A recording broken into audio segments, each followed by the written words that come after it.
चलिए चलिए देखिए पिछले क्लास में जो हम लोग पढ़े थे सर्कल के बारे में पढ़े थे ना, तो उसमें क्या हुआ था कि हम लोग का सर्कल का जो इक्वेशन है उतना ही तक पढ़े थे, है कि ना। थोड़ा सा हम लोग शॉर्टली उसका रिवीजन केवल कर लेते हैं, क्या जिनका छूटा हुआ है कवर हो जाएगा, फिर हम लोग फर्दर आगे हम लोग बढ़ेंगे। देखिए सर्कल के बारे में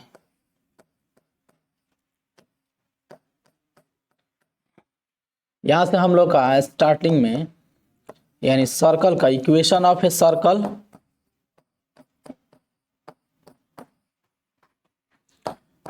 इन डिफरेंट फॉर्म,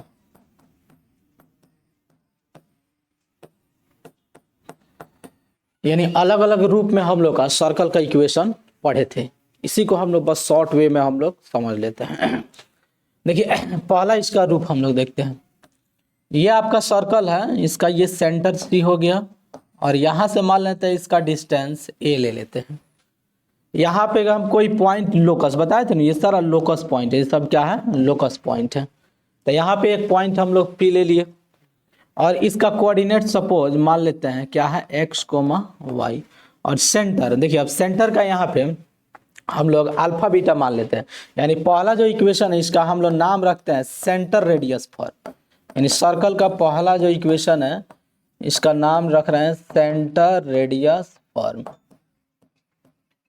यानी कहने का मतलब है जो सर्कल का आपका इक्वेशन है उसका पहला इक्वेशन क्या है सेंटर रेडियस फॉर्म। तो देखिए कह रहा है कि अब समझना है, यहाँ पे हेडिंग डाले हुए हैं कि equation of circle in different form, मतलब सर्कल का इक्वेशन अलग अलग रूप में, यही है। तो पहला जो रूप है, पहला रूप कह रहा है कि सेंटर रेडियस फॉर्म है, मतलब उस सर्कल का इक्वेशन निकालना है जिसका सेंटर दिया हो और क्या दिया हो रेडियस दिया हो। तो अब बताइए इसका सेंटर हम सपोज कर लेते हैं, सेंटर क्या मान लेते हैं अल्फा कोमा बीटा, आप कुछ भी ले सकते हैं है कि ना, h कोमा के भी ले सकते हैं, हम क्या मान लिया अल्फा कोमा बीटा। तो अब बताइए सेंटर इसका अल्फा बीटा होगा। अच्छा यही आपका रेडियस है, बताइए सेंटर से ये पॉइंट P का जो डिस्टेंस है इसको क्या हम लोग बोलते हैं रेडियस। रेडियस क्या माने हैं ये माने हैं। तब बताइए डिस्टेंस फार्मूला से CP निकाल सकते हैं, निकाल सकते हैं। तो सब डिटेल में हम लोग पढ़े थे पिछले क्लास में। यहाँ पे हम लोग डायरेक्ट इसका इक्वेशन लिख रहे हैं। क्या हम लोग जानते हैं कि अगर इसका इक्वेशन हम लिखेंगे तो बताइए डिस्टेंस फार्मूला से x माइनस अल्फा का whole square plus y minus beta का होल स्क्वायर होगा ना। जैसे क्या होगा CP, यहाँ पे लेंगे CP, तो CP आपका कितना है a है, यही CP है a। अच्छा स्क्वायरिंग और बोथ साइड करेंगे तो बताइए CP का स्क्वायर हो जाएगा और इसका भी स्क्वायर। तब बताइए और CP का वैल्यू कितना हो जाएगा आपका, बोलिए x माइनस अल्फा का whole square plus y minus beta का whole square this equal to a square. यही आपका इक्वेशन ऑफ सर्कल है, यहाँ इक्वेशन ऑफ सर्कल आपका यही है। तब बताइए अगर कहे कि सर्कल का आप इक्वेशन निकालें जिसका सेंटर दिया हो और क्या दिया हो रेडियस, तो निकाल लेंगे। यानी कहने का मतलब एक एग्जांपल इसको देख लेते हैं। ये आपका एक एग्जांपल है, मान लेते हैं ये आपका सर्कल है, इसका सेंटर मान लिए 2,3 है और इसका रेडियस मान लेते हैं 4 है। पूछ दे इसका इक्वेशन निकालें तो बताइए इसका सेंटर कितना है। जैसे इसका हम लोग सेंटर का बात करेंगे तो सेंटर का जो कोऑर्डिनेट है ये आपका 2,3 है और इसका जो रेडियस हम लोग लिखते हैं तो रेडियस कितना है 4 है। तो बताइए रेडियस को हम लोग क्या माने हैं, ए माने हैं, ए भी मान सकते हैं या आर भी मान सकते हैं। तो बताइए रेडियस आपका दिया हुआ है, आज इसको हम ए सपोज कर लिए, सेंटर आपका 2,3 है तो एक को अल्फा एक को बीटा मान सकते हैं। तो उसके बाद जो है आप इसका इक्वेशन निकाल सकते हैं, यहीं पे हम लोग सॉल्यूशन करते चलते हैं तब इक्वेशन निकाल सकते हैं। बताइए इसका इक्वेशन अगर निकालेंगे सेंटर रेडियस फॉर्म में तो क्या हो जाएगा। अब हम लोग डायरेक्ट लिखेंगे यहाँ से इक्वेशन ऑफ सर्कल। तो बताइए इक्वेशन ऑफ सर्कल, बोलिए x अल्फा कितना हुआ 2, अब बीटा कितना हुआ 3। तो बताइए x माइनस क्या हो जाएगा 2 का होल स्क्वायर अब प्लस y माइनस 3 का whole square this equal to a का स्क्वायर, a कितना है 4, 4 का स्क्वायर कितना हो जाएगा 16। अब इसको चाहेंगे, ये हो गया देखिए इक्वेशन आ गया, इसको थोड़ा और हम एक्सपेंड करेंगे तो इसका फार्मूला पुट कर लेंगे। x माइनस 2 का होल स्क्वायर का अर्थात a माइनस बी के होल स्क्वायर पर तोड़ लेंगे, इसको भी a माइनस बी के होल स्क्वायर पर तोड़ लेंगे तो ये अपना जनरल इक्वेशन में आ जाएगा, है कि ना। तो हम लोग ऑप्शन देख लेंगे, अगर एक्सपेंड किया रहेगा तो एक्सपेंड कर लेंगे, नहीं किया है तो इतना ही छोड़ देंगे। तो अभी हम लोग केवल सीख रहे हैं कि कहाँ पे कौन सा इक्वेशन अप्लाई करना है। तो पहला इक्वेशन जो हम समझे सेंटर रेडियस, यानी उस सर्कल का इक्वेशन निकाले जिसका सेंटर दिया हो और रेडियस दिया हो, है कि ना। चलिए आगे बढ़िए, पहला इक्वेशन है, थोड़ा फास्ट में उतारते चलिए, मिटा दें। समझ गए, बस ये पढ़ाया गया थोड़ा सा शॉर्टली में, आपका जिनका छूटा हुआ है, इसलिए जो है थोड़ा कवर हो जाएगा, है कि ना। इसलिए direct equation of circle in different form से स्टार्ट किए हैं, क्योंकि मेन इक्वेशन है। चलिए अब दूसरा इसका देखिएगा, जो आपका दूसरा है सेंटर रेडियस फॉर्म पहला हो गया, दूसरा इसका देखिएगा।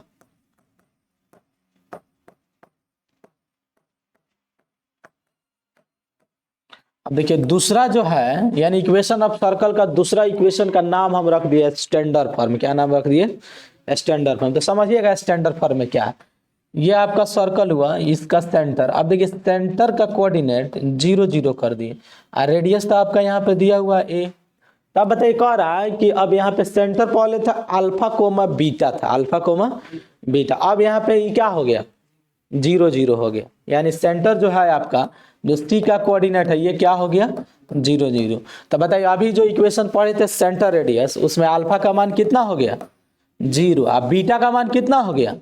0, दोनों 0 हो गए। तो बताइए पढ़े थे ना x माइनस अल्फा, तो x माइनस 0, ठीक है, और फिर प्लस y माइनस 0, तो क्या आ जाएगा? डायरेक्ट हमारा आ जाएगा x square plus y square equal to radius का स्क्वायर, तो a स्क्वायर। तो ये आपका किसका इक्वेशन हो गया? Standard form. इसी को हम लोग बोलते हैं स्टैंडर्ड फॉर्म है। यानी स्टैंडर्ड फॉर्म किसको बोलेंगे? जब सर्कल का सेंटर ओरिजिन पर लाई करेगा तो वो हमारा स्टैंडर्ड फॉर्म हो गया। तो स्टैंडर्ड फॉर्म सर्कल का होता है X square plus Y square equal to A square. इस तरह इक्वेशन अगर दिया रहेगा तुरंत हम समझ जाएंगे कि स्टैंडर्ड फॉर्म है। या इस तरह इक्वेशन दिया पूछ दे सेंटर, तो सेंटर 0 0 है।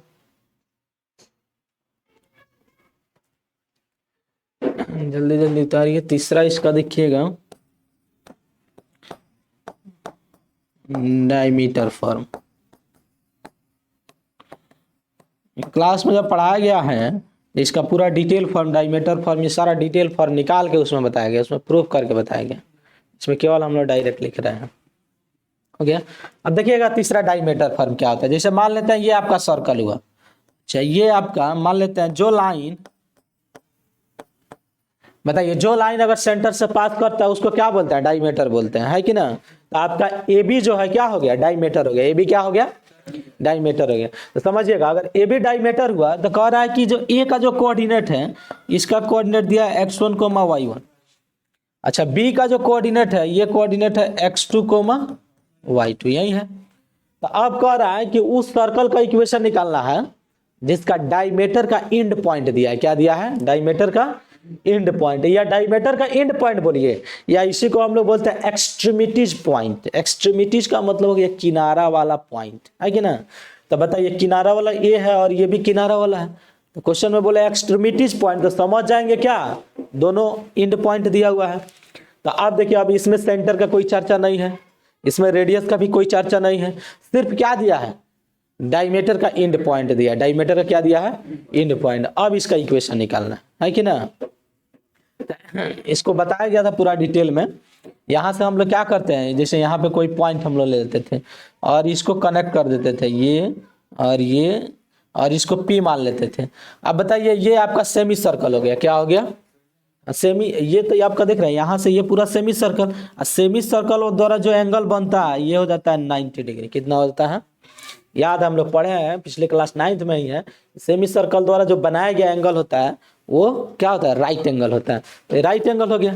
तब बताइए राइट एंगल जब हुआ तो इसका स्लोप निकाल सकते हैं और इसका स्लोप निकाल सकते हैं, और दोनों का स्लोप का प्रोडक्ट क्या हो जाएगा? -1। अब मान लेते हैं ये PA लाइन और PB लाइन दोनों एक दूसरे से क्या परपेंडिकुलर है, दोनों एक दूसरे से परपेंडिकुलर। जब दोनों परपेंडिकुलर तो दोनों का स्लोप का प्रोडक्ट क्या हो जाएगा? -1 होगा, है कि ना। जैसे यहाँ पे थोड़ा सा देख लीजिए, यानी स्लोप निकालिएगा किसका? जैसे PA का आप स्लोप निकालिएगा, किसका स्लोप निकालेंगे? PA का। आई इंटू स्लोप निकालिएगा किसका? PB का। तो ये दोनों का प्रोडक्ट क्या हो जाएगा? -1। क्यों होगा? क्योंकि दोनों परपेंडिकुलर है। अब बताइए इसका हम लोग क्या मान लेंगे? इसका कोऑर्डिनेट हम लोग, ये तो आर्बिट्रेरी पॉइंट है, लोकस पॉइंट है। तो लोकस पॉइंट है तो इसको हम लोग क्या मान लेंगे, एक्स कोमा वाई। बताया गया कि लोकस पॉइंट का एक्स कोमा वाई मानेंगे। तो अब बताइए अगर इसका स्लोप निकालेंगे पी ए का तो कैसे स्लोप निकालिएगा, स्लोप वाला फॉर्मूला जानते हैं ना, क्या होता है, हाँ y2 minus y1 upon x2 minus x1, यही होता है। तो बताइए y2 माइनस y1 अर्थात पी ए का स्लोप निकालेंगे तो y माइनस y1 होगा। अच्छा डिवाइड बाई क्या हो जाएगा, तो चलिए यहाँ पे लिखते हैं y माइनस y1 और divide by x minus x1 और मल्टीप्लाइड बाई पी बी का स्लोप बताइए y minus y2 upon x minus x2 this equal to -1 को इधर कर दें +1 इक्वल टू दिस 0। अब बताइए इसका एलसीएम x माइनस सब तो एक ही साथ है, ये टर्म और ये टर्म दोनों एक साथ है, तो x minus x1 into x minus x2 दोनों का एलसीएम हो जाएगा। तो एलसीएम अगर लेंगे तो कितना, इसको इरेज कर दे स्टैंडर्ड फॉर्म का।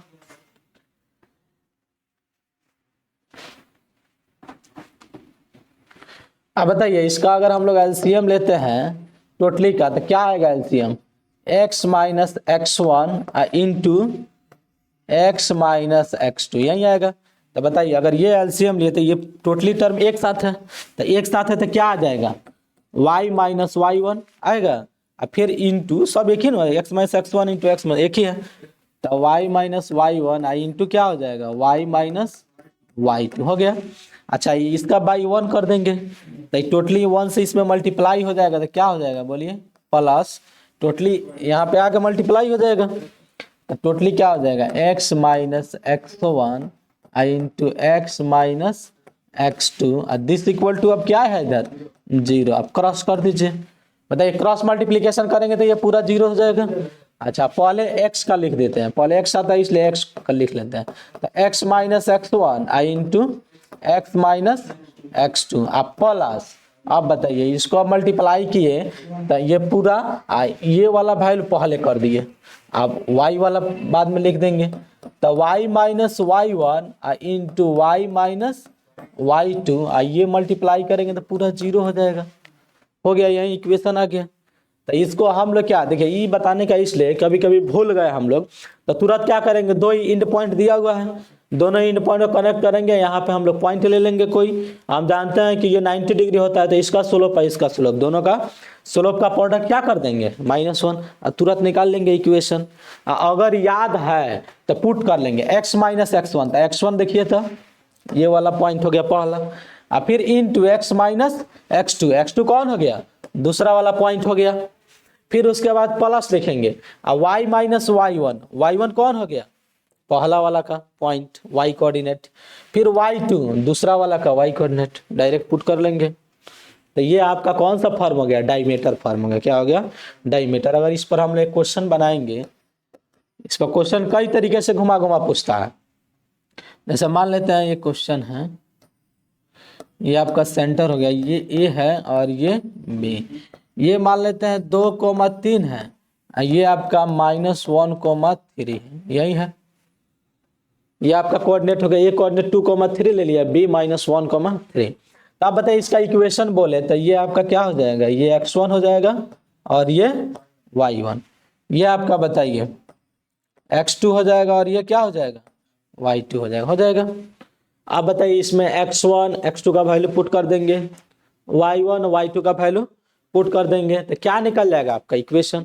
अच्छा इसको अगर मल्टीप्लाई कर देंगे, जैसे मान लीजिए इसको मल्टीप्लाई कर देंगे, वैल्यू पुट कर देंगे, इसको मल्टीप्लाई कर देंगे तो वो आपका स्टैंडर्ड फॉर्म में चला जाएगा, जो फॉर्म है x², क्योंकि ये तो आपका दिख रहा है ये तो डायमीटर फॉर्म में है। अब वैल्यू पुट करके मल्टीप्लाई कर दीजिएगा, ऑप्शन में मिल जाएगा वहीं, तो बन जाएगा इस तरह। यानी 2 पॉइंट जब दिया रहेगा एंड पॉइंट तो एक का x1 मानेंगे, एक को y1 मानेंगे, दूसरा को क्या मानेंगे x2 मानेंगे और y2 इसमें पुट कर लेंगे, बना लीजिएगा, है कि ना। अच्छा अभी क्या देखें, इसमें एक और पूछ सकता है कि जब 2 एंड पॉइंट दिया है, 2 एंड पॉइंट दिया है, सेंटर का कोऑर्डिनेट पूछ देगा, क्या पूछ देगा सेंटर का, मतलब सर्कल है और इसका एंड पॉइंट दिया हुआ है डायमीटर। बताइए सेंटर का कोऑर्डिनेट अगर बोलेगा तो क्या करेंगे, हाँ देखिए सेंटर जो है ये ना सेंटर है, तो ये सेंटर क्या है ए बी का मिड पॉइंट है, सेंटर क्या है ए बी का मिड पॉइंट। तो बताइए अगर ये मिड पॉइंट है तो मिड पॉइंट फार्मूला से क्या निकल जाएगा, ये आपका मिड पॉइंट फार्मूला से इसका कोऑर्डिनेट निकल जाएगा, x1 plus x2 by 2, y1 plus y2 by 2 निकल जाएगा। यानी 2 और -1 तो 1/2 हो जाएगा। फिर इसके बाद 3 या 3 जोड़ेंगे 6/2 यानी 3।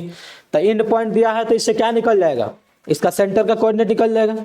अच्छा एक और देखिए, कभी कभी क्या रहेगा कि इसी फॉर्म में आपका इक्वेशन ऑफ सर्कल दे देगा, इसी फॉर्म में। तो मान लेते हैं इस फॉर्म में इक्वेशन ऑफ सर्कल दे दिया, तो इस फॉर्म में अगर इक्वेशन ऑफ सर्कल दे देगा तो आपको क्या पूछ सकता है, उसका रेडियस भी पूछ सकता है, सेंटर भी पूछ सकता है कि ना।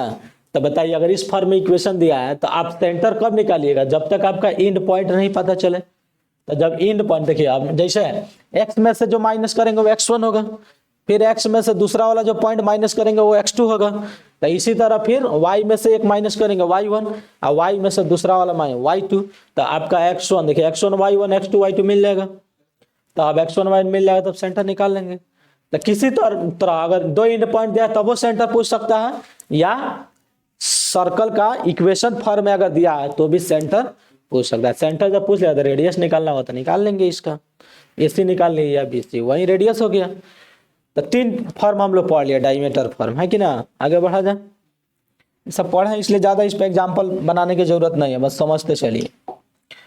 4 नंबर देखिए, 4 नंबर जो टाइप है जिसका हम लोग पढ़े थे जनरल इक्वेशन, क्या पढ़े थे, जनरल। तो देखिए जनरल इक्वेशन के पहले हम लोग इक्वेशन ऑफ सेकेंड डिग्री पढ़ते हैं। पहले इक्वेशन ऑफ सेकेंड डिग्री, यानी सेकेंड डिग्री इक्वेशन क्या होता है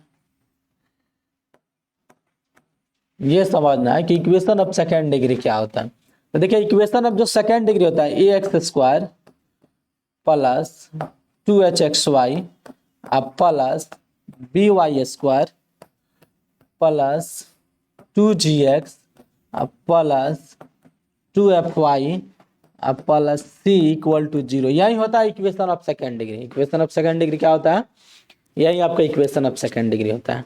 अब देखिए इसमें क्या करना है, एक टर्म हम लोग निकालते हैं ABC प्लस 2fgh माइनस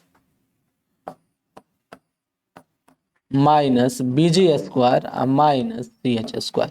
क्या निकालेंगे, ABC plus 2fgh minus af² minus bg² minus ch², इतना वैल्यू निकालें।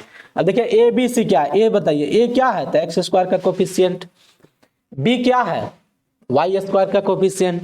अच्छा C क्या है, तो C आपका ये कांस्टेंट टर्म है कि ना। अच्छा यहाँ देखिए फिर 2 है, 2 कांस्टेंट है, कोफिशिएंट है। FG, तो F बताइए F क्या है, F दिख रहा है यहाँ पे 2y का कोफिशिएंट F है, यानी y के कोफिशिएंट का आधा F है। फिर उसी तरह G भी क्या है, तो x का कोफिशिएंट का हाफ, या 2x का कोफिशिएंट क्या है, G है। तो इसी तरह आप ABC 2fgh minus af² minus bg² minus ch² का मान निकालेंगे।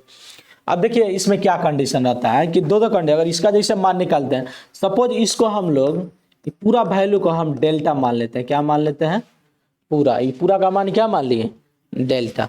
तो देखिएगा इसमें टिप्स करके लिखेंगे, टिप्स नंबर पहला, टिप्स नंबर दूसरा। तो आप देखिए अगर मान लेते हैं ये डेल्टा जो है ना, ये डेल्टा का मान 0 आ गया, क्या आ गया, 0, अर्थात ये पूरा जब वैल्यू हम निकाले तो पूरा का मान कितना आ गया, 0 आ गया। तो अब 0 आ जाएगा तो ये किसको रिप्रेजेंट करेगा, पेयर ऑफ स्ट्रेट लाइन को, है कि ना।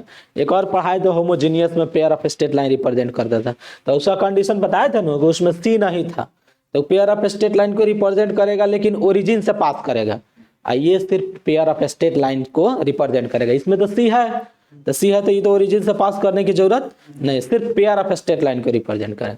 तो बताइए पूरा का मान अगर 0 के बराबर आ गया तो क्या बोलेंगे, represents pair of straight line, यानी ये जो है किसको रिप्रेजेंट करेगा,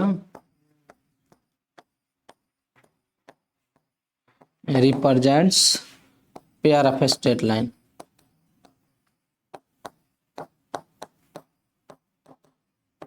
आया समझ में। पहला कंडीशन हम समझे कि पूरा का मान निकाले, अगर 0 के बराबर आ गया तो ये pair of straight line. Question इस पर पूछता है, समझे, एयरफोर्स में भी पूछता है कि इस तरह इक्वेशन दे देगा, बोलेगा पेयर ऑफ स्ट्रेट लाइन को रिप्रेजेंट कर रहा है, कोई अननोन क्वांटिटी दे देगा उसका वैल्यू निकालने के बोल देगा, या कोई इक्वेशन दे देगा पूछ देगा इसको बताना है कि पेयर ऑफ स्ट्रेट लाइन को रिप्रेजेंट कर रहा है कि नहीं। अभी कोनिक के बारे में आगे देखेंगे। तो बताइए अगर डेल्टा का मान क्या आ गया, 0, तो pair of straight line represent करेगा। अच्छा दूसरा देखिए, दूसरा कंडीशन है, अगर इसी डेल्टा का मान जीरो के बराबर नहीं आया, इसी डेल्टा का मान जीरो के बराबर नहीं आया, तो ये कोनिक को रिप्रेजेंट कर देता है। किसको रिप्रेजेंट करेगा? कोनिक। कोनिके का पार्ट सर्कल है। कोनिक किसका पार्ट है? सर्कल। हालांकि हम लोग कोनिक में क्या क्या पढ़ते हैं? पैराबोला, इलिप्स, हाइपरबोला पढ़ते हैं, है कि ना, लेकिन सर्कल भी उसी का पार्ट है। तो अगर मान लेते हैं ये पूरा का मान जीरो के बराबर नहीं आया, तो देखिए किसको, एक में सर्कल को रिप्रेजेंट करेगा। सब इसी में हम लोग लिख देते हैं, समझे। फिर आगे इतना बड़ा इक्वेशन हम लोग फिर कोनिक में थोड़ा लिखेंगे। यही इक्वेशन जो है ना पूरा आपका कोनिक का स्टैंडर्ड फॉर्म कहलाता है। यह इक्वेशन क्या कहलाता है? कोनिक का स्टैंडर्ड फॉर्म का इक्वेशन होता है। तो फिर आगे हम लोग नहीं पढ़ेंगे, यहीं पे उसको डील कर लेते हैं। तो बताइए, देखिए सर्कल को आप बोलेंगे कि हाँ कि डेल्टा का मान अगर जीरो के बराबर नहीं है तो सर्कल को रिप्रेजेंट करेगा। तो देखिए सर्कल को जब रिप्रेजेंट करेगा तो पहला इसका कंडीशन होता है कि एक्स स्क्वायर का कोफिशिएंट और वाई स्क्वायर का कोफिशिएंट ये दोनों आपस में क्या होना चाहिए? इक्वल होना चाहिए। क्या होना चाहिए? इक्वल होना चाहिए, बराबर होना चाहिए। तो डायरेक्ट लिख दे, बताइए एक्स स्क्वायर का कोफिशिएंट क्या है? ए है। अच्छा, वाई स्क्वायर का कोफिशिएंट क्या है? बी है। तो ए बराबर बी होना चाहिए। क्या होना चाहिए? ए बराबर बी, पहला कंडीशन। दूसरा देखिएगा, हाँ ये एक्स वाई दिखता है, आप सर्कल का इक्वेशन पढ़े होंगे, कहीं भी उसमें आपको एक्स वाई वाला टर्म नहीं दिखाई देता है। अर्थात कोफिशिएंट ऑफ एक्स वाई जो है ना, एक्स वाई का जो भी कोफिशिएंट रहेगा ये क्या होना चाहिए? जीरो होना चाहिए। एक्स वाई का जो भी कोफिशिएंट रहेगा क्या होगा? जीरो। तो बताइए जब एक्स वाई का कोफिशिएंट जब जीरो होगा अर्थात एच जीरो होगा। एच को जीरो करेंगे तो पूरा जीरो हो जाएगा कि नहीं, यानी कोफिशिएंट ऑफ एक्स वाई क्या हो जाएगा? जीरो। तो 2h बराबर जीरो, तो h बराबर जीरो। तो डायरेक्ट लिखेंगे कि पहला कंडीशन a बराबर b होना चाहिए और दूसरा क्या होना चाहिए? तो h बराबर जीरो होना चाहिए। दूसरा क्या होना चाहिए? h बराबर जीरो। आ रहा है समझ में? तो सर्कल को रिप्रेजेंट कर तो ध्यान में रखिएगा कि a बराबर b होना चाहिए और h बराबर जीरो। कहीं भी अगर सर्कल का इक्वेशन लिखा जा रहा है, अगर एक्स स्क्वायर का कोफिशिएंट और वाई स्क्वायर का कोफिशिएंट, समझे, अगर दोनों आपस में इक्वल नहीं है तो बोल देंगे वो सर्कल को रिप्रेजेंट नहीं करेगा। तो उसके बाद अगर कुछ भी बोले निकालने के लिए वो हम लोग नहीं निकालेंगे। आ रहा है समझ में? तो इसको आगे बढ़ा जाए क्या? इसको उतारिएगा, इधर एक और लिख देते हैं हम लोग, इधर लिख दें, इधर लिख देते हैं, तब एक के बार इरेज हम लोग करेंगे। देखिए पहला समझ गया, क्या समझे? सर्कल का। दूसरा आप देखिए इसी में कोनिके का पार्ट है। कब? ये कंडीशन सबके लिए है, ये delta not equal to zero होगा तब सर्कल को रिप्रेजेंट करेगा। अब फिर इसके बाद जो लिख रहे हैं ये है कि ना। अब दूसरा बताइए पैराबोला। हाँ अब समझना है कि पैराबोला को किस तरह रिप्रेजेंट करेगा। हाँ तो आप बताइए, इसमें पैराबोला जो होगा ना तो H square minus A B का जो मान है ये क्या होना चाहिए? जीरो के बराबर होना चाहिए। क्या होना चाहिए? जीरो के बराबर। अगर ये मान जीरो के इक्वल आ गया अर्थात H square minus A B का वैल्यू जीरो के बराबर आ गया तो क्या बोलेंगे? पैराबोला। अच्छा एच क्या है? एच दिख रहा है ना, ये एच आपका कितना है? 2xy का कोफिशिएंट है। एक्स वाई के कोफिशिएंट का हाफ क्या है? एच है। ए और बी तो जानते ही हैं, तो एच स्क्वायर माइनस ए भी निकालेगा, जीरो के बराबर आ गया तो पैराबोला। तीसरा देखिए, तीसरा समझेंगे इलिप्स। हाँ इलिप्स अब समझना है, इलिप्स क्या होगा। तो बताइए इसमें भी यही मान निकालेंगे, कोनिक वाला अनुपात है तो इसलिए H square minus A B इसमें भी निकालेंगे, इसमें भी H square minus A B निकालेंगे। तो बताइए अगर इसका मान जीरो से छोटा आ गया, क्या आ गया? छोटा, अर्थात H square minus A B का मान जीरो से छोटा आ गया तो बोलेंगे किसको रिप्रेजेंट करेगा? इलिप्स को। अब इसके बाद वाला देखिएगा 4 नंबर, हाइपरबोला आता है। क्या आता है?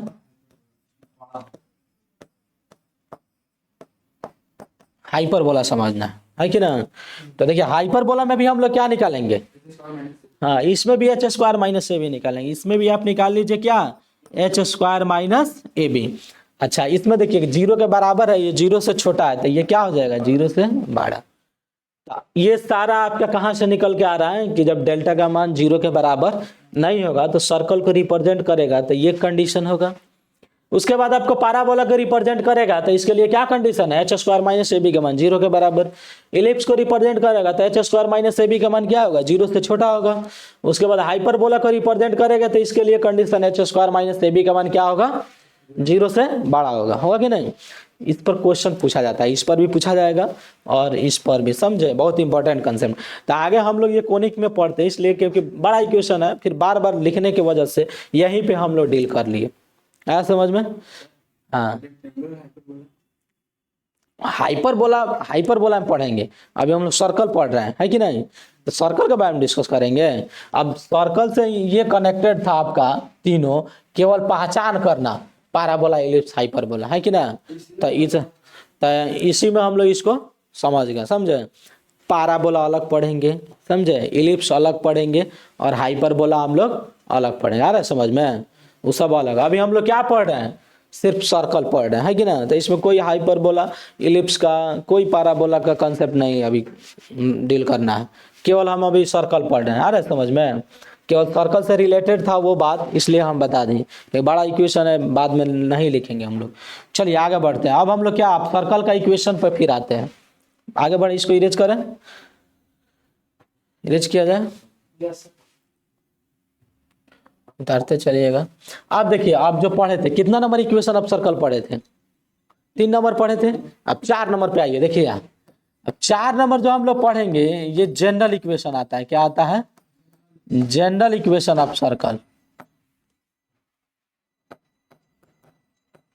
जो आपका 4 नंबर है, क्या है? General equation of circle. अब देखिए जनरल, अब इसी देखिए जनरल इक्वेशन ऑफ सर्कल, केवल इसी को बताने के लिए हम लोग उतना हम लोग पढ़े उसको, समझे? तो देखिए जनरल इक्वेशन ऑफ सर्कल क्या होता है? X square plus Y square plus 2gx plus 2fy plus c equal to 0। यही जनरल इक्वेशन होता है। अब देखिए, तो इसमें जनरल इक्वेशन है, यहाँ देखिए एक्स स्क्वायर का कोफिशिएंट, वाई स्क्वायर का कोफिशिएंट इक्वल है कि नहीं? अच्छा, एक्स वाई वाला टर्म कहीं दिखाई दे रहा है? एक्स वाई वाला टर्म नहीं दिखाई दे रहा है, तो ये सर्कल को रिप्रेजेंट कर रहा है। अब ये जनरल फॉर्म है, ये इक्वेशन आपका कौन सा फॉर्म है? जनरल। जैसे देखेंगे, जैसे मान लेते हैं कहीं भी इक्वेशन लिखा है, जैसे एक्स स्क्वायर का कोफिशिएंट और वाई स्क्वायर का कोफिशिएंट अगर इक्वल नहीं हुआ तो तुरंत क्या बोल देंगे? सर्कल के इक्वेशन को रिप्रेजेंट नहीं करता है। तो ये देखिए, तो इक्वल है कि ना? रिप्रेजेंट कर रहा है। एक्स वाई वाला टर्म तो है ही नहीं। अच्छा, उस पर क्वेश्चन हम लोग करवाए थे, क्लास में पढ़े थे, तो उस पर पूरा क्वेश्चन में हम लोग बनाए थे कि रिप्रेजेंट ऑफ सर्कल है, तो उसमें पी और क्यू अननोन क्वांटिटी वैल्यू देकर। अब देखिए यहाँ पे, अब ये जनरल इक्वेशन में आता है। तो बताइए, अगर जनरल इक्वेशन है तो इसका हम लोग क्या पढ़ेंगे? सेंटर। क्या पढ़ेंगे? सेंटर। तो सेंटर का कोऑर्डिनेट समझना है और उसके बाद इसका रेडियस जानना है, समझे? तो बताइए, आप देखिए सेंटर क्या होता है, समझना है कि इसका जो सेंटर होता है ये -g,-f होता है। सेंटर क्या होता है? -g,-। एक बात देखिए, गौर से देखना है इक्वेशन को, कि यहाँ जो सेंटर लिखे -g-f लिखे। जी क्या है? जी बताइए, एक्स का कोफिशिएंट का हाफ है कि ना? एफ क्या है? तो वाई के कोफिशिएंट का आधा है। अच्छा, यहाँ प्लस है तो यहाँ माइनस है, यहाँ भी प्लस है तो यहाँ क्या है? माइनस है। अच्छा, एक बात ध्यान में रखिएगा कि देखिए यहाँ पे देखिए 1 होना चाहिए। एक्स स्क्वायर वाई स्क्वायर का जो कोफिशिएंट सेम है, तो जब भी सेंटर निकालेंगे और रेडियस निकालेंगे, तो एक बात ध्यान में रखिएगा कि जो भी सेंटर और रेडियस निकालना होगा तो एक्स स्क्वायर और वाई स्क्वायर का कोफिशिएंट 1 बनाएंगे। क्या बनाएंगे? तब है आपका सेंटर -g-f होगा। कितना लोग क्या कर, जैसे मान लेते हैं यहाँ 2 दे देते हैं और यहाँ भी 2 दे देंगे, है कि ना?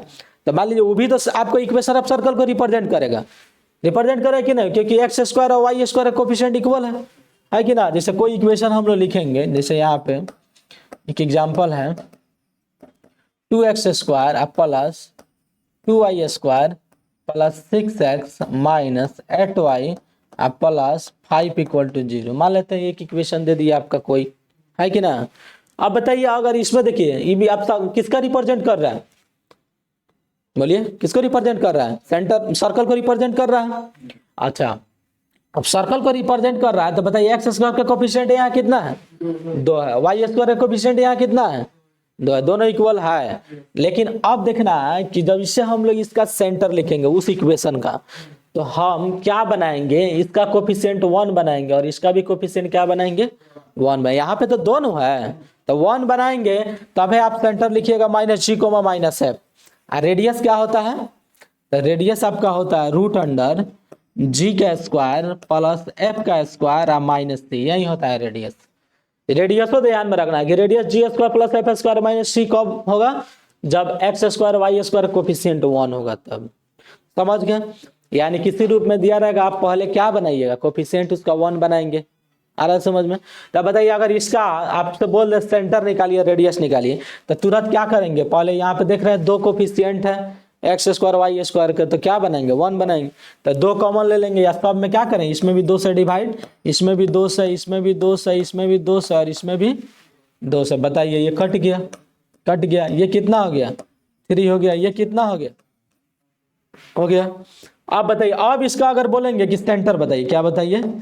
सेंटर। तो अब सेंटर का कोऑर्डिनेट क्या होता है? -g - f होता है, यानी g का आधा। तो बताइए g होता है x का कोफिशिएंट। तो बताइए था यहाँ दिख रहा है, यहाँ 2g है, क्या है? 2g, x का कोफिशिएंट 2g है। आप बोलेंगे तो क्या डायरेक्ट हम लोग क्या बोलेंगे कि यहाँ पे जो लिखे हैं -g लिखे हैं, मतलब x का कोफिशिएंट का हाफ लिखे हैं। तो आप डायरेक्ट हम लोग लिखते हैं, बताइए x का कोफिशिएंट कितना है? 3 है। तो 3/2 हो जाएगा, हाफ लेना है। क्या लेना है? यहाँ दिख रहा है 2g है, तो क्या लिया है? हाफ लिए हैं। तो हाफ लेंगे उसका भी। अच्छा अब देखना है यहाँ क्या है? प्लस है, तो क्या लेंगे? Opposite sign. प्लस रहेगा तो माइनस, और माइनस रहेगा तो प्लस। दिख रहा है यहाँ प्लस है तो माइनस लिए हैं, प्लस है तो क्या लिए हैं? माइनस। तो बताइए हाफ कर देंगे माइनस, एक्स का कोफिशिएंट 3 है तो 3/2। यहाँ देखिए माइनस है तो ये तो प्लस लेंगे। अच्छा वाई का कोफिशिएंट का आधा, तो आधा कितना हो जाएगा? तो ये सेंटर का कोऑर्डिनेट हो गया। फिर इसी तरह बताइए आपका g मिल गया, f मिल गया और c तो पता ही है, तो क्या निकाल लेंगे? रेडियस निकाल लेंगे। √g² + f² - c का। तो कोई इक्वेशन दिया रहेगा, सबसे फर्स्ट ऑफ ऑल हमको क्या करना है? हाँ x² और y² कोफिशिएंट 1 बनाएंगे। 1 बनाइएगा, उसके बाद सेंटर लिखना होगा। तो सीधे x कोफिशिएंट का हाफ, साइन देख लीजिएगा, प्लस होगा तो माइनस, माइनस होगा तो प्लस। फिर y के कोफिशिएंट का हाफ, माइनस है तो प्लस कर देंगे, वहीं आपका सेंटर निकल जाएगा। g और f पता है तो आप डायरेक्ट निकाल सकते हैं √g² + f² - c। तो g आप देख ही रहे हैं। आप देखिए यहाँ पे -g है, ये -f है। g का मान अगर लिखेंगे तो क्या हो जाएगा? +3/2। f लिखेंगे तो -2। तो यहाँ स्क्वायर है, मन करे तो आप यहाँ से भी लेके निकाल सकते हैं। स्क्वायर तो निगेटिव रहे पॉजिटिव रहे, स्क्वायर पॉजिटिव कर देगा, तो हम लोग रेडियस भी निकाल सकते हैं।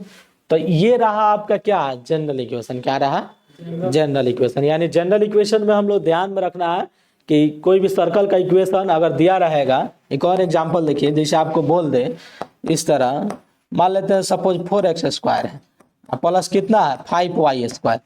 अच्छा इसके बाद बोल दे कि 10x है और -12y है और +3 बराबर। इसका बोल दे सेंटर रेडियस निकाले, तो निकालिएगा? निकल जाएगा। कैसे? नहीं निकलेगा सर, ये सर्कल के इक्वेशन का रिप्रेजेंट कर रहा है? नहीं कर रहा है। क्यों नहीं कर? देख रहा है x² कोफिशिएंट कितना है? हाँ यहाँ 5। ये ध्यान में रखना है, इसलिए इतना आपको बताया जा रहा है कि जब भी अगर कोई भी जनरल इक्वेशन दिया है सर्कल का, तो फर्स्ट ऑफ ऑल गौर करना है x² और y² पर, है कि ना? दोनों का कोफिशिएंट समान होना चाहिए और x y वाला टर्म ना होना चाहिए, अर्थात h 0 होना चाहिए।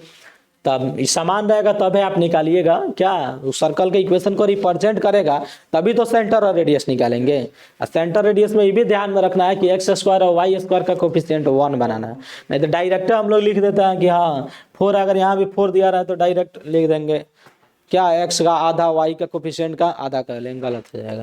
तो चलिए जनरल इक्वेशन समझ गए, जनरल इक्वेशन समझ गए ना? अब इसके बाद अब देखिए, अब चलिए आगे बढ़िए। यहाँ तक हो गया था आपका क्लास में, है कि ना? जनरल इक्वेशन तक शायद हम पढ़ाए थे, इसलिए जो है थोड़ा शॉर्टली में इसको करा दिए, छोटा हुआ है। अब देखिए अब इसके बाद जो हम लोग पढ़ेंगे नेचर ऑफ सर्कल पढ़ेंगे। क्या पढ़ेंगे? Nature of circle.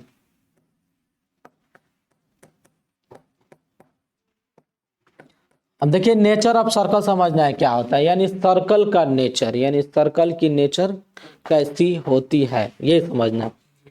तो देखिए मान लेते हैं सर्कल का नेचर देखना है, तो देखिएगा पहले हम लोग निकालेंगे g² + f² - c निकालेंगे, है कि ना? अर्थात हम लोग g² + f² - c, या इसी को रेडियस बोलते थे, रूट में रहता था, है कि ना?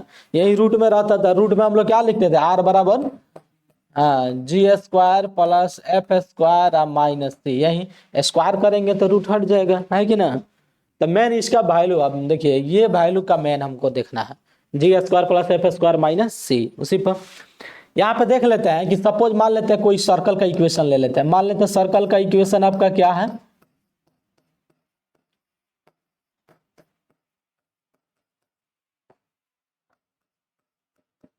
ये आपका सर्कल का इक्वेशन है कि ना। सर्कल का इक्वेशन क्या दिया, X square plus Y square plus 2gx plus 2fy plus c बराबर 0 दिया है। और कौन सा फॉर्म है, ये जनरल फॉर्म है। किस फॉर्म में है, जनरल। तो अगर जनरल फॉर्म में दिया है तो रेडियस इसका यही होगा G square plus F square minus C. तो हम लोग क्या करेंगे, इसका वैल्यू निकालेंगे G square plus F square minus C का। अगर मान लेते हैं सपोज इसका वैल्यू, देखिए या तो इसका वैल्यू देखना है कि 0 के बड़ा है कि 0 के छोटा है कि 0 के बराबर है। तो सपोज मान लेते हैं इसका वैल्यू 0 के बड़ा आ गया, 0 से क्या आ गया। तो बताइए अगर ये 0 से बड़ा आया कोई वैल्यू तो कोई रियल वैल्यू होगा, है कि ना। अच्छा मान लेते हैं कोई अगर सर्कल है, ये सपोज मान लेते हैं सर्कल है जो आप रेडियस r लेते हैं। तो रेडियस बताइए एक लेंथ है, रेडियस क्या है, एक लेंथ है। तो लेंथ ऑलवेज क्या रहता है, पॉजिटिव। लेंथ हमेशा क्या होता है, पॉजिटिव। लेंथ कभी नेगेटिव होता है, नहीं होता है। तो बताइए r का मान अगर ग्रेटर है, यही ना आपका r है, बताइए ये पूरा रूट के अंदर लिखिए या इसका वैल्यू, ये पूरा अगर ग्रेटर देन 0 है तो रूट का वैल्यू तो वही मिलेगा, ग्रेटर देन 0 ही मिलेगा। तो बताइए अगर इसका वैल्यू ग्रेटर देन 0 आ गया तो बोलेंगे ये किसको रिप्रेजेंट कर रहा है, सर्कल को रिप्रेजेंट कर रहा है। किसको रिप्रेजेंट कर रहा है, सर्कल को। आया समझ में। दूसरा कंडीशन लेते हैं, यहाँ पे हम लोग टिप्स करके लिख लेते हैं। टिप्स नंबर पहला है सर्कल, यानी अब कौन सा सर्कल, अगर बताइए सर्कल को रिप्रेजेंट, इसको हम लोग बोल सकते हैं ये रियल सर्कल को, यानी रिप्रेजेंट से सर्कल। जब G square plus F square minus C greater than 0 है तो सर्कल को रिप्रेजेंट कर रहा है। तो कौन सा सर्कल, तो रियल सर्कल को रिप्रेजेंट कर, मतलब वास्तव में ये सर्कल को क्या कर रहा है, रिप्रेजेंट कर रहा है कि ना। तो यहाँ पे आप नहीं तो लिख सकते हैं कौन सर्कल को रिप्रेजेंट कर रहा है, रियल सर्कल, या ब्रैकेट में भी करके लिख सकते हैं कि रियल मतलब वास्तव में ये सर्कल को रिप्रेजेंट करेगी, करेगी नहीं। उसके बाद देखिएगा अब मान लेते हैं कि G square plus F square minus C का मान 0 के बराबर आ गया। किसके बराबर आ गया, 0 के बराबर। तो बताइए रूट अगर 0 होगा तो उसका वैल्यू 0 आएगा।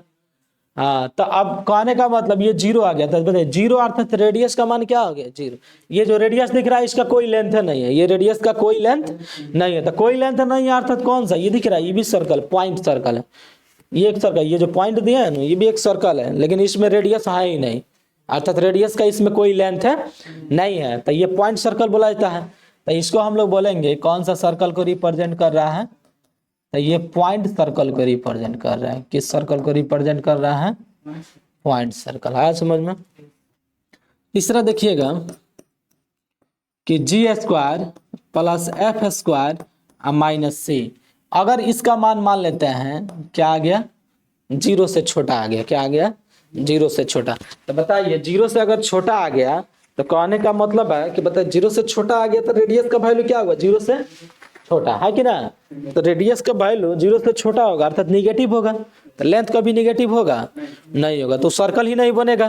तो जब सर्कल नहीं बनेगा तो उसको हम लोग क्या बोलेंगे, हाँ, या डायरेक्ट बोल से डज नॉट रिप्रेजेंट से सर्कल, अर्थात सर्कल को रिप्रेजेंट ये नहीं कर रहे, या क्या बोलेंगे, इमेजिनरी सर्कल। क्या बोलेंगे, हाँ, इस सर्कल का हम लोग नाम दे देंगे इमेजिनरी सर्कल। समझ जाइएगा ये इमेजिनरी हो गया शॉर्ट फॉर्म, और ये इमेजिनरी सर्कल को रिप्रेजेंट कर रही है। कोई दिक्कत। तो देखिए नेचर ऑफ सर्कल, सर्कल का कभी भी नेचर अगर बताना है तो 3 कंडीशन ध्यान में रखना है। रेडियस का मान ग्रेटर देन 0 होगा तो वो सर्कल को रिप्रेजेंट करेगी। सर्कल अर्थात कौन सा होगा, रियल सर्कल, मतलब एग्जैक्टली आपका वो सर्कल बनेगी, है कि ना। अगर इक्वल टू 0 आ गया तो क्या बोलेंगे कि पॉइंट सर्कल है। कौन सा सर्कल है, पॉइंट सर्कल, क्योंकि रेडियस का वैल्यू 0 के बराबर है तो पॉइंट सर्कल हो गया। अगर रेडियस का मान 0 से छोटा आ गया तो उसको क्या बोलेंगे, इमेजिनरी सर्कल। इसको इमेजिन कर सकते हैं, या does not represent a circle, क्योंकि रेडियस क्या है, निगेटिव है, तो रेडियस का भी निगेटिव नहीं होगा। तो नेचर ऑफ सर्कल समझ गया, है कि ना।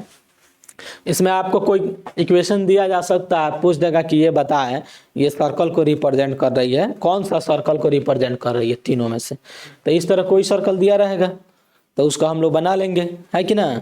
एक एग्जाम्पल भी लाएंगे तो लिख लीजिए। मान लेते हैं 3x square plus 3y square minus 4x minus 6y plus 2 बराबर 0। एक इक्वेशन हो गया सर्कल का। तो बताइए GFC निकाल सकते हैं, GFC निकाल लीजिएगा तो इसका वैल्यू निकाल लेना है। देख लेंगे तीनों कंडीशन में किसको फुलफिल कर रहा है, जिसको फुलफिल करेगा वही इसका हो जाएगा answer. Greater than 0 the real circle, equal to 0 point circle, less than 0 imaginary circle. चलिए आगे बढ़ते हैं। इसको उतारिए, आगे बढ़ा जाए, इसको इरेज करें, इसको लिख लीजिए एग्जाम्पल।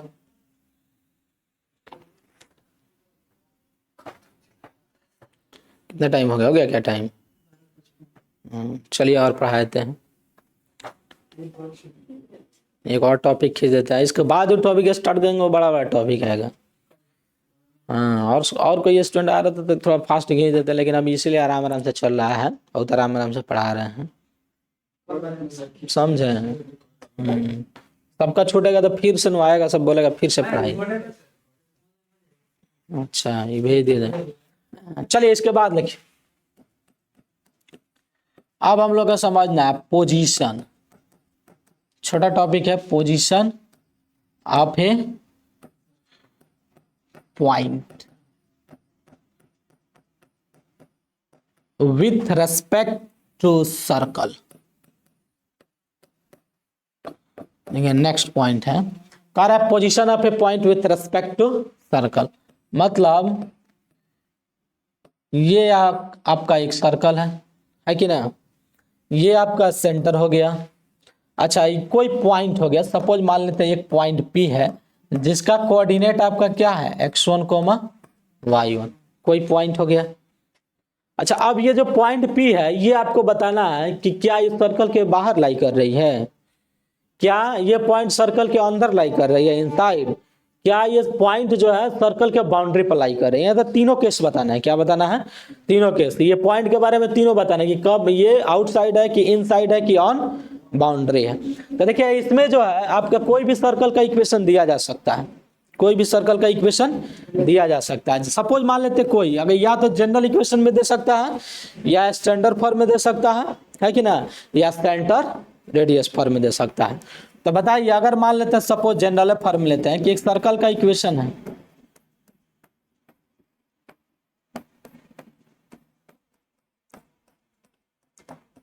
बताइए ये जनरल फॉर्म का इक्वेशन हो गया सर्कल का, हम लोग जनरली एस से डिनोट करते हैं, इसलिए इसको हम लोग एस मान लिए। तो आप बताइए, अगर मान लेते हैं ये जनरल इक्वेशन में कोई सर्कल का इक्वेशन दे दिया, अच्छा पॉइंट का कोऑर्डिनेट क्या है x1, y1, तो बताइए ये जो पूरा टोटली है ये पूरा क्या है, s मान सकते हैं, ये हम लोग लिए हैं s, ये टोटली को हम लोग क्या मान सकते हैं, ये पूरा वैल्यू को s मान सकते हैं, यानी जीरो हटा के पूरा को क्या मान लेंगे, s। अच्छा, ये जो पॉइंट दिया है x1, y1, इसमें पुट करेंगे, तो जब पॉइंट पुट करेंगे तो उसको हम लोग s1 मान लेंगे, क्या मान लेंगे, S1। तो लेट मान लेते हैं S1, S1 क्या हो जाएगा, तो बताइए x के स्थान पर क्या पुट करेंगे, पॉइंट x1, तो बताइए ये हो जाएगा x1 का स्क्वायर, y के स्थान पर y1, फिर बताइए 2gx1, फिर बताइए 2f(y1) प्लस c, यानी पूरा को हम क्या मान लिए, जैसे पॉइंट पुट किए तो इसको S1 मान लिए, या नहीं मानना है तो कोई दिक्कत नहीं, इतना ही रखिए, लेकिन बड़ा वैल्यू इसलिए शॉर्ट में हम लोग S1 मान लिए। सपोज आप बताइए इसका वैल्यू हम लोग निकालेंगे, टोटल का वैल्यू निकालेंगे, यानी ये तो इक्वेशन दिया रहेगा आपका किसी फॉर्म में, और जैसे पॉइंट पुट करेंगे तो इसको पूरा को सिंप्लीफाई करेंगे, जब सिंप्लीफाई कीजिएगा तो मान लेते हैं पहला कंडीशन आ रहा है कि S1 का मान 0 से बड़ा आ गया, यानी ये पूरा वैल्यू को हम क्या किए, सिंप्लीफाई किए, तो सिंप्लीफाई किया तो इसका मतलब क्या हुआ कि S1 का जो मान आया कोई पॉजिटिव वैल्यू आया, क्या आया, कोई पॉजिटिव वैल्यू। तो जब पॉजिटिव वैल्यू आएगा तो क्या बोलेंगे कि ये जो पॉइंट है ये कहाँ लाई कर रहा है, तो आउटसाइड लाई कर रहा है, कहाँ लाई कर रहा है, आउटसाइड, ध्यान में रखिएगा। जैसे कोई आपका इक्वेशन दिया है सर्कल का, कोई इक्वेशन दिया है, हम लोग पॉइंट जब पुट करेंगे तो S1 मान लिए, यानी पॉइंट पुट करने के बाद जो रिजल्टेंट वैल्यू आएगा, जो मान हम सिंप्लीफाई करने के बाद निकालेंगे, अगर उसका मान क्या आ जाए, 0 से बड़ा आ जाए, तो 0 से बड़ा आ जाए तो क्या बोलेंगे, आउटसाइड लाई कर रहा है, मतलब ये पॉइंट जो है सर्कल के बाहर लाई कर रहा है। दूसरा देखिएगा, अगर मान लेते हैं ये टोटली का मान अर्थात S1 का मान 0 के क्या आ गया, बराबर आ गया, 0 के क्या आ गया, बराबर, तो अब 0 के इक्वल आ गया, अर्थात कहने का मतलब उसके बाउंड्री पर लाई कर रहा है, यानी बाउंड्री ऑफ सर्कल, क्या, हाँ, या उसी को हम लिख सकते हैं ऑन सर्कल, क्या लिख सकते हैं, ऑन सर्कल, मतलब सर्कल पर लाई कर रहा है कि ना। तीसरा देखिएगा, तीसरा अगर मान लेते हैं S1 का मान 0 से क्या आ गया, छोटा आ गया, तब क्या बोलेंगे, हाँ ये इन साइड में लाई कर रहा है, कहाँ लाई कर रहा है, इन साइड सर्कल, इसको बोला इन साइड सर्कल मतलब सर्कल के अंदर, ऑन सर्कल, सर्कल पर, आउटसाइड सर्कल मतलब सर्कल के बाहर। तो कंडीशन याद रहेगा कि कोई भी पॉइंट आपका जब दिया रहेगा ना तो क्या करेंगे, उस पॉइंट को उसके इक्वेशन में पुट करेंगे, और उस इक्वेशन में जैसे पुट करेंगे तो 3 वैल्यू देगा, या तो पॉजिटिव आएगा, या तो 0 के बराबर आएगा, या तो निगेटिव आएगा। तो जब निगेटिव आएगा तो पॉइंट अंदर लाई करेगा, जब इक्वल टू 0 आएगा तो ऑन सर्कल पर होगा, और जब ग्रेटर देन 0 आएगा तो क्या हो जाएगा, आउटसाइड ऑफ सर्कल होगा। होगा ये क्वेश्चन इस पर बना लीजिएगा, घर से उतार लीजिए। अब इसके बाद जो टॉपिक स्टार्ट करेंगे ना थोड़ा बड़ा जाएगा, इसलिए हाँ नेक्स्ट क्लास में हम लोग स्टार्ट करेंगे, ना तो फिर मान लीजिए थोड़ा पढ़ाएंगे तो फिर नेक्स्ट क्लास में उसको पूरा बताना पड़ेगा। क्वेश्चन इस पर लिख लीजिएगा एग्जाम्पल करके, X square plus Y square minus 8x plus 10y minus 3 equal to 0। ये एक सर्कल है, एक पॉइंट है, जो पॉइंट का कोऑर्डिनेट है -1,2 है कि ना। अब ये पॉइंट बताना है कहाँ लाई करेगा, कुछ नहीं करेंगे, ये पूरा -1,2 इसमें पुट कर लेंगे, 0 हटा देंगे, पूरा को मन करे तो S1 मान लीजिएगा। कैसे यहाँ पे पूरा को हम क्या मान लिए हैं, S1 मान लिए, तो आप भी उसको S1 मान लीजिएगा, पॉइंट पुट कर लीजिएगा।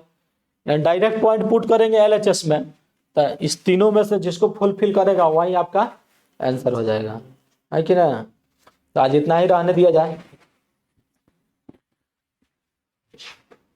स्टॉप कर दीजिए। नेक्स्ट क्लास में जब स्टार्ट होगा तो इसका मेजर टॉपिक अब स्टार्ट होगा, ये सब छोटा छोटा टॉपिक है।